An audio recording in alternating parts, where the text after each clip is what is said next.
दोस्तों, दुनिया का सबसे बड़ा फासला अमीर गरीब का नहीं, भूख और सपनों का होता है। आज की कहानी एक ऐसे लड़के की है जिसके पास स्कूल का बैग नहीं, जूते नहीं, 2 वक्त की रोटी भी मुश्किल से मिलती थी। फिर भी उसने भारत के सबसे बड़े गणित प्रोफेसर को घुटने टेकने पर मजबूर कर दिया। जो सवाल टीचर को सॉल्व करने में 20 साल लगे, मैं ये सॉल्व नहीं कर पाऊंगी। उसी सवाल को कचरा बीनने वाला सूरज सिर्फ 1 मिनट में सॉल्व कर गया। आइए देखते हैं उसने ये कैसे किया। सुबह की धूप अभी ठीक से निकली भी नहीं थी कि शहर के सबसे फेमस और महंगे आर्यभट्ट इंटरनेशनल स्कूल के गेट पर हलचल शुरू हो गई। ये स्कूल रईसों के बच्चों के लिए था, जहां टैलेंट से ज्यादा पैसों के दम पर एडमिशन मिलता था। बड़ी बड़ी गाड़ियां रुक रही थीं और एसी कारों से बच्चे उतर रहे थे। उनके कपड़े चमक रहे थे, उनके जूतों पर धूल का एक कण भी नहीं था। लेकिन इसी चमक दमक से दूर स्कूल की दीवार के ठीक बाहर कूड़े के ढेर के पास एक 12 साल का लड़का खड़ा था। उसका नाम था सूरज। सूरज का हुलिया ऐसा था कि लोग उसे देखकर मुंह बना लेते थे। उसके कपड़े गंदे थे, शर्ट के बटन टूटे हुए थे और पैरों में अलग अलग रंग की हवाई चप्पलें थीं, जो शायद उसे किसी कचरे के डिब्बे में मिली होंगी। उसके कंधे पर प्लास्टिक का एक बड़ा सा बोरा लटक रहा था।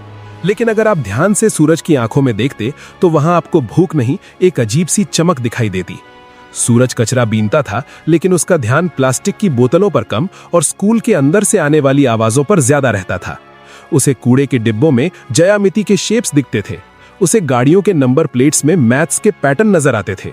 वो कभी स्कूल नहीं गया था, लेकिन ऊपर वाले ने उसे एक ऐसा दिमाग दिया था जो कैलकुलेटर से भी तेज चलता था। आज स्कूल में माहौल कुछ अलग था। 12वीं क्लास में सन्नाटा छाया हुआ था। क्लास में प्रोफेसर दिग्विजय सिंह आए।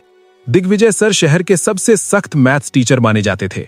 उनके बारे में कहा जाता था कि उनके सवाल बच्चों के पसीने ही नहीं, जान भी निकाल देते हैं। दिग्विजय सर आज बहुत गुस्से में लग रहे थे। उन्होंने हाथ में पकड़े डस्टर को जोर से टेबल पर पटका। धूल, वो चिल्लाए, तुम सबके दिमाग में धूल भरी है। तुम्हें लगता है कि तुम्हारे पापा के पैसे तुम्हें पास करवा देंगे? गणित बाजार में मिलने वाली सब्जी नहीं है जिसे पैसों से खरीदा जा सके। ये मेहनत मांगती है। पूरी क्लास डरी हुई थी। दिग्विजय सर ने चौक उठाई और ब्लैक बोर्ड की तरफ मुड़े। उन्होंने बोर्ड पर एक सवाल लिखना शुरू किया। ये कोई आम सवाल नहीं था। ये फर्मैट्स लास्ट थ्योरम और क्वांटम मैथ्स का एक ऐसा उलझा हुआ सवाल था जिसे देखकर अच्छे अच्छे प्रोफेसर्स के हाथ कांप जाएं। बोर्ड पर अजीबो गरीब निशान और नंबर भर गए। 10 मिनट तक वो लिखते रहे। जब वो पीछे मुड़े तो उनकी आंखों में एक चैलेंज था। ये सवाल, उन्होंने भारी आवाज में कहा, मैंने अपनी जवानी के 15 साल इसे हल करने में लगा दिए। ये आज भी अधूरा है। मैंने इसे दी इम्पॉसिबल इक्वेशन नाम दिया है। मैं तुम अमीर बच्चों को खुली चुनौती देता हूं। तुम्हारे पास इंटरनेट है, ट्यूटर्स हैं, दुनिया भर की किताबें हैं। अगर कल सुबह तक किसी ने इसका सही जवाब निकाल दिया तो मैं अपनी टीचिंग की नौकरी छोड़ दूंगा और उस स्टूडेंट को अपनी सोने की घड़ी इनाम में दूंगा। क्लास का टॉपर, जिसका नाम विक्रम था, उसने चश्मा ठीक करते हुए सवाल को देखा और मन ही मन हार मान ली। ये सवाल सिलेबस के बाहर नहीं, दुनिया के बाहर का था। घंटी बजी और प्रोफेसर गुस्से में पैर पटकते हुए बाहर चले गए। बच्चे भी बड़बड़ाते हुए निकले। पागल है बुढ़ा, विक्रम ने अपने दोस्त से कहा। यह सवाल कोई इंसान हल कर ही नहीं सकता। लेकिन किसी ने ध्यान नहीं दिया कि क्लास की खिड़की के बाहर लोहे की जाली से चिपका हुआ सूरज खड़ा था। उसकी काली पड़ी उंगलियां जाली को कसकर पकड़े हुए थीं। उसकी नजरें उस बोर्ड पर लिखे सवाल पर जमी हुई थीं। उसे वो सवाल डरावना नहीं लग रहा था। उसे वो सवाल एक खूबसूरत कविता जैसा लग रहा था। नंबर उसके दिमाग में नाचने लगे।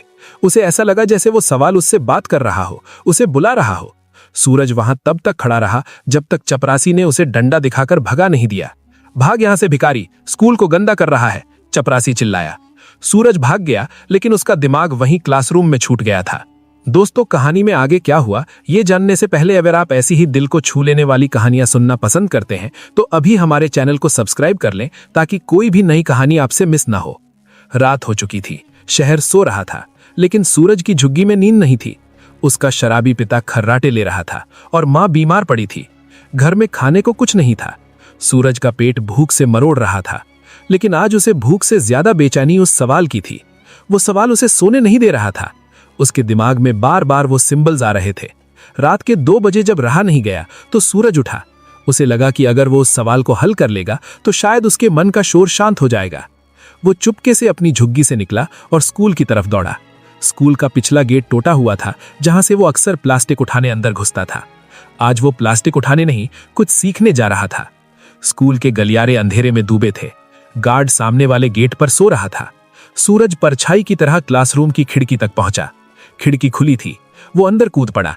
क्लास में घुप्पा अंधेरा था, बस बाहर स्ट्रीट लाइट की हल्की रोशनी आ रही थी जो सीधे ब्लैक बोर्ड पर पड़ रही थी। बोर्ड पर वो सवाल अभी भी वैसे ही लिखा हुआ था जैसे कोई भूत मुंह खोले खड़ा हो। सूरज धीरे धीरे आगे बढ़ा। उसके पैर कांप रहे थे। डर इस बात का नहीं था कि वो पकड़ा जाएगा, डर ये था कि क्या वो इसे कर पाएगा। उसने टीचर की मेज से एक चौक का टुकड़ा उठाया। वो चौक उसके खुरदरे गंदे हाथों में अजीब लग रही थी। उसने लिखना शुरू किया। खट खट। सन्नाटे में चौक की आवाज गूंजने लगी। पहले वो धीमा था, लेकिन जैसे जैसे सवाल सुलझता गया उसकी रफ्तार बढ़ती गई। सूरज भूल गया कि वो भूखा है, वो भूल गया कि वो एक कचरा बीनने वाला है। इस वक्त वो सिर्फ एक गणितज्ञ था। उसके दिमाग में कायनात के सारे ताले खुल रहे थे। उसे वो रास्ता मिल गया था जो प्रोफेसर दिग्विजय को 15 साल में नहीं मिला।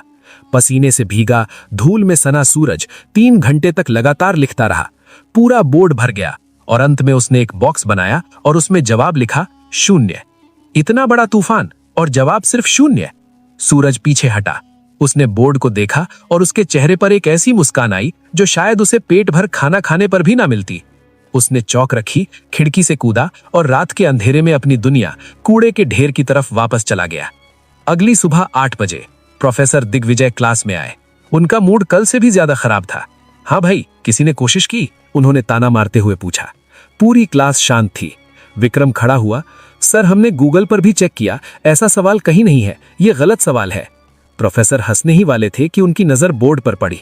उनका हाथ कांपने लगा। वो धीरे धीरे जैसे किसी जादू के असर में हो बोर्ड की तरफ बढ़े। क्लास के बच्चे हैरान थे। सर, क्या देख रहे हैं? प्रोफेसर बोर्ड के बिल्कुल करीब गए। उन्होंने चश्मा उतारा, पोंछा और फिर पहना। स्टेप 4, ये तरीका। हे भगवान, स्टेप 12, यहां तो इसने समय को ही बदल दिया। प्रोफेसर बड़बड़ा रहे थे। उनकी आंखों से अविश्वास के आंसू बहने लगे। ये नामुमकिन है, ये बिल्कुल सही है, ये परफेक्ट है। वो अचानक पलटे और चिल्लाए, किसने किया ये? झूठ मत बोलना। तुम में से किसकी इतनी हिम्मत है जो मेरे 15 साल की मेहनत को एक रात में सुलझा दे? क्लास में सन्नाटा था। विक्रम बोला, सर, हम कसम खाते हैं, कल शाम को जब हम गए थे तो बोर्ड खाली था, रात में क्लास बंद थी। प्रोफेसर ने अपना सिर पकड़ लिया। कोई तो आया था, कोई ऐसा जिसका दिमाग आइंस्टीन जैसा है। ये लिखाई देखो इसे, ये किसी सधे हुए स्टूडेंट की नहीं है, ये किसी आजाद हाथ की लिखावट है। उन्होंने तुरंत प्रिंसिपल और सिक्योरिटी को बुलाया। सीसीटीवी फुटेज चेक किया गया। ब्लैक एंड व्हाइट स्क्रीन पर रात के 3:30 बजे एक छोटी सी परछाई खिड़की से कूदती हुई दिखाई देती है। कपड़े फटे हुए, बाल बिखरे हुए। वो लड़का बोर्ड के पास जाता है और पागलों की तरह लिखने लगता है। प्रिंसिपल ने फुटेज को जूम किया। अरे, ये तो वही कचरा बीनने वाला लड़का है जो कल गेट पर खड़ा था। प्रिंसिपल ने मुंह बनाते हुए कहा, गार्ड, जाओ पकड़ कर लाओ उसे, जरूर चोरी करने आया होगा और बोर्ड खराब कर दिया। रुको, प्रोफेसर दिग्विजय जोर से बोले। अगर किसी ने उसे चोर कहा तो खैर नहीं, उसने चोरी नहीं की है, उसने तो स्कूल को और मुझे एक नई दिशा दी है। उसे इज्जत से मेरे पास लाओ। थोड़ी देर बाद 2 गार्ड सूरज को पकड़कर स्टाफ रूम में ले आए। सूरज बुरी तरह डरा हुआ था। उसे लगा कि चोरी छुपे घुसने के लिए उसे पुलिस के हवाले कर दिया जाएगा। उसके कपड़े गंदे थे, शरीर से बदबू आ रही थी। स्टाफ रूम में बैठे बाकी टीचर्स ने अपनी नाक पर रुमाल रख लिया, लेकिन प्रोफेसर दिग्विजय, वो अपनी कुर्सी से उठे और सीधे सूरज के पास गए। सूरज ने हाथ जोड़ लिए। साहब, माफ कर दो, मैंने कुछ चुराया नहीं, मुझे बस वो सवाल परेशान कर रहा था। मुझे लगा मैं उसे ठीक कर सकता हूँ। चौक भी मैंने वापस रख दी थी साहब, मुझे मत मारो। उसकी आंखों में आंसू थे, गरीबी और बेबसी के आंसू। दिग्विजय सर की आंखों में पानी आ गया। उन्होंने सूरज के गंदे हाथों को अपने हाथों में ले लिया। वो हाथ जो शायद कभी साबुन से नहीं धुले थे, आज एक प्रोफेसर उन्हें चूम रहा था। बेटा, तुमने कुछ नहीं चुराया, बल्कि तुमने तो मुझे वो दे दिया जो मैं पूरी जिंदगी ढूंढ रहा था। प्रोफेसर ने पूछा, तुम्हें ये सब किसने सिखाया? तुम स्कूल नहीं जाते? सूरज ने सिर झुका लिया। साहब, स्कूल जाने के लिए पैसे नहीं थे। कचरे में पुरानी किताबें मिलती थी, रद्दी वाले की दुकान पर बैठकर पढ़ लेता था। लोग कहते हैं मैं पागल हूं क्योंकि मैं दीवारों पर नंबर लिखता रहता हूं। मुझे लगा मैं गलत करता हूं। प्रोफेसर ने उसकी ठुड्डी पकड़कर उसका चेहरा ऊपर उठाया। तुम पागल नहीं सूरज, तुम जीनियस हो। तुम वो हीरा हो जिसे दुनिया ने कीचड़ समझकर फेंक दिया था। प्रोफेसर उसे लेकर क्लासरूम में गए, वही क्लास जहां अमीर बच्चे बैठे थे। सूरज दरवाजे पर ही रुक गया। अंदर आओ, प्रोफेसर ने कहा। जैसे ही सूरज अंदर आया, बच्चे हंसने लगे। अरे, ये तो कचरे वाला है, छी, कितनी बदबू आ रही है। प्रोफेसर ने डस्टर पटका। खामोश, अपनी जुबान बंद रखो। आज इस कमरे में अगर कोई सबसे अमीर है तो वो ये लड़का है। तुम सबके पास पैसे हैं, लेकिन इसके पास वो दौलत है जो बांटी नहीं जा सकती। प्रोफेसर ने चौक सूरज के हाथ में भी। सूरज, क्या तुम इन्हें समझा सकते हो कि तुमने वो आखिरी स्टेप कैसे किया? सूरज ने कांपते हाथों से चौक पकड़ी। पहले उसे डर लगा, लेकिन जैसे ही चौक बोर्ड पर चली उसका डर गायब हो गया। वो समझाने लगा। उसकी आवाज में भरोसा था। उसने बताया कि कैसे उसने हवा की गति और समय को जोड़कर वो सवाल हल किया। जब उसने बोलना बंद किया तो क्लास में सुई गिरने जितनी शांति थी। जो बच्चे उसे बुरी नजर से देख रहे थे, अब उनकी आंखों में इज्जत और हैरानी थी। प्रोफेसर दिग्विजय ने अपनी कलाई से सोने की घड़ी उतारी और सूरज की कलाई पर बांध दी। वो घड़ी सूरज के पतले हाथ के लिए बहुत बड़ी थी, लेकिन उसकी चमक सूरज के आने वाले कल से कम थी। प्रोफेसर ने कहा, आज से तुम कूड़ा नहीं उठाओगे, आज से तुम कलम उठाओगे। तुम्हारी पढ़ाई, तुम्हारा खाना, तुम्हारा रहना, सब मेरी जिम्मेदारी। मैं देखता हूं कौन तुम्हें रोकता है। सूरज रो पड़ा। सूरज रो पड़ा। वो प्रोफेसर के पैरों में गिर गया। साहब, मुझे बस पढ़ने देना, मुझे भूख नहीं लगती, मुझे बस सवाल हल करने हैं। प्रोफेसर ने उसे उठाया और गले लगा लिया। उस दिन उस महंगे इत्र से महकते स्कूल में एक पसीने और कचरे की बदबू वाले लड़के ने सबको इंसानियत का पाठ पढ़ा दिया था। स्कूल के बाद सूरज बाहर निकला। उसने अपना वो पुराना गंदा बोरा उठाया, उसे एक बार देखा और फिर उसे वहीं डस्टबिन में डाल दिया। ये सिर्फ एक बोरा नहीं था, ये उसकी पुरानी जिंदगी थी जिसे वो हमेशा के लिए छोड़ रहा था। उसने आसमान की तरफ देखा। सूरज चमक रहा था, बिल्कुल उसके नाम की तरह। दोस्तों, ये कहानी हमें बताती है कि टैलेंट किसी महल का गुलाम नहीं होता, वो झोपड़ियों में भी पैदा हो सकता है। हमारे देश में न जाने कितने सूरज हैं जो रोज कूड़े के ढेर में अपना बचपन और अपना टैलेंट बर्बाद कर रहे हैं। जरूरत है तो बस एक प्रोफेसर दिग्विजय की, जो उस हीरे को पहचाने और तराशे। अगर आपके आसपास कोई ऐसा बच्चा है तो उसे बुरी नजर से मत देखिए। शायद उसकी आंखों में भी कोई सपना पल रहा हो। गरीब होना कोई पाप नहीं है, लेकिन एक टैलेंटेड बच्चे को गरीबी के कारण खो देना समाज का सबसे बड़ा पाप है। आपको ये कहानी कैसी लगी? क्या आपने भी कभी किसी ऐसे छुपे हुए टैलेंट को देखा है? कमेंट करके जरूर बताएं। और अगर इस कहानी ने आपकी आंखों में आंसू ला दिए हों तो इसे लाइक और शेयर जरूर करें।